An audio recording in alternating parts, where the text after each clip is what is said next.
വളരെ ബൃഹത്തായിട്ടുള്ള അറേഞ്ച്മെൻറ്റ്സ് തന്നെ പോലീസിൻ്റെ ഭാഗത്തുനിന്ന് ഇത്തവണത്തെ മണ്ഡല മകരവിളക്ക് മഹോത്സവത്തിന് വേണ്ടി എടുത്തിട്ടുണ്ട്. പൂർണ്ണ തയ്യാറെടുപ്പോടുകൂടിയാണ് പോലീസ് സംഘം ഇവിടെയുള്ളത്. ഏകദേശം ഒരു 14,000-ഓളം വരുന്ന പോലീസ് ഉദ്യോഗസ്ഥരെ 4-5 ഫേസുകളായിട്ട് നമ്മൾ ഇവിടെ ഡിപ്ലോയ് ചെയ്തിട്ടുണ്ട്. പമ്പയിൽ പരിമിതമായ പാർക്കിംഗ് ഇപ്പോൾ ഹൈക്കോടതി അനുവദിച്ചിരിക്കുകയാണ്. അപ്പോൾ അവിടെ ഏകദേശം ഒരു 700-ഓളം വാഹനങ്ങൾ പാർക്ക് ചെയ്യാനുള്ള സൗകര്യമേ ഇപ്പോൾ ഉള്ളൂ.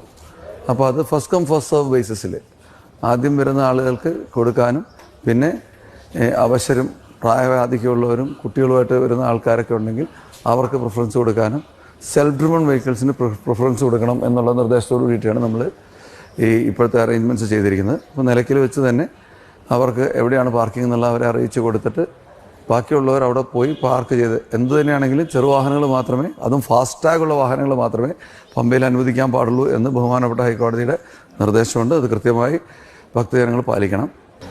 പലപ്പോഴും ഇപ്പോൾ ഈ അടുത്തായിട്ട് ഈ ഓൺലൈൻ ബുക്കിംഗ് വന്നതിന് ശേഷം നമ്മൾ കാണുന്നൊരു പ്രത്യേകത എന്താണെന്ന് വെച്ച് കഴിഞ്ഞാൽ, ഒരു സമയം ഈ കൂപ്പണിൽ കിട്ടിക്കഴിയുന്ന ഭക്തൻ്റെ ധാരണ എന്ന് പറഞ്ഞാൽ കൃത്യമായ സമയത്ത് എനിക്ക് ദർശനം കിട്ടുമെന്നാണ്.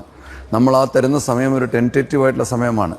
ഇവിടുത്തെ മറ്റ് പല കാരണങ്ങൾ കൊണ്ടും ആചാരപരമായിട്ടുള്ള പൂജകളുടെയൊക്കെ പ്രത്യേകതകൾ കൊണ്ട് ചിലപ്പോൾ ആ സമയം അങ്ങോട്ടും ഇങ്ങോട്ടും നീങ്ങിപ്പോകാൻ സാധ്യതയുണ്ട്. അതിന് സഹകരിച്ചിട്ട് ഒരു വിൻഡോ സമയം ഇട്ടിട്ട് വേണം എല്ലാവരും വരാൻ. 6 to 8 എന്ന് പറയുന്നൊരു സ്ലോട്ട് ആർക്കെങ്കിലും ലഭിച്ചിട്ടുണ്ടെങ്കിൽ ആ സമയത്ത് കൃത്യമായി വന്ന് എനിക്ക് തൊഴാൻ പറ്റുമെന്നുള്ള പ്രതീക്ഷയോടുകൂടി ആരും വരരുത്.